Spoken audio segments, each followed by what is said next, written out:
Hello guys, আসসালামু আলাইকুম। তো সবাই কেমন আছেন? আশা করি সবাই ভালো আছেন। আজকে আপনাদের সাথে শেয়ার করব কীভাবে আপনার টবের যে উর্বরতা বাড়াবেন। অনেকেই বলেন যে ভাই আমার গাছের টবগুলোতে কিন্তু এখন আর আগের মতো জৈব সার উর্বরতা নেই, তো এখন এগুলো কীভাবে আপনারা বাড়াবেন। তো চলুন আজকে আপনাদের সাথে শেয়ার করব। তো আমরা প্রথমে মাটিগুলো সব বের করে নেব, যেগুলো টবের মধ্যে ছিল এগুলো বের করে নিচ্ছি আমরা, দেখতেই পাচ্ছেন।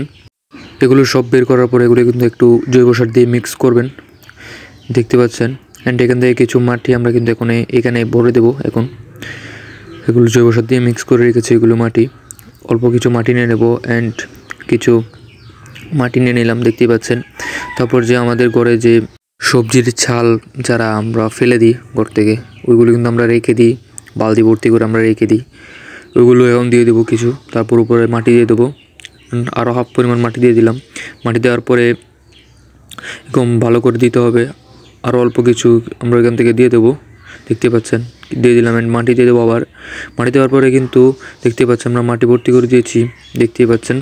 অ্যান্ড ওইখান থেকে কিন্তু পানি দিয়ে দেবেন। এই যে আমরা পানিগুলো রেখেছি, পানিগুলো কিন্তু খুব উপকারী, কিন্তু জৈব সারের বিকল্প কিন্তু কাজ করবে, দেখতে পাচ্ছেন। আমরা পানি দিয়ে দিলাম। তো আপনাদেরকে এভাবে দিতে হবে। আজকের ব্লগটি পর্যন্ত। আপনাদের সবাইকে ভালো রাখুক। আসসালামু আলাইকুম।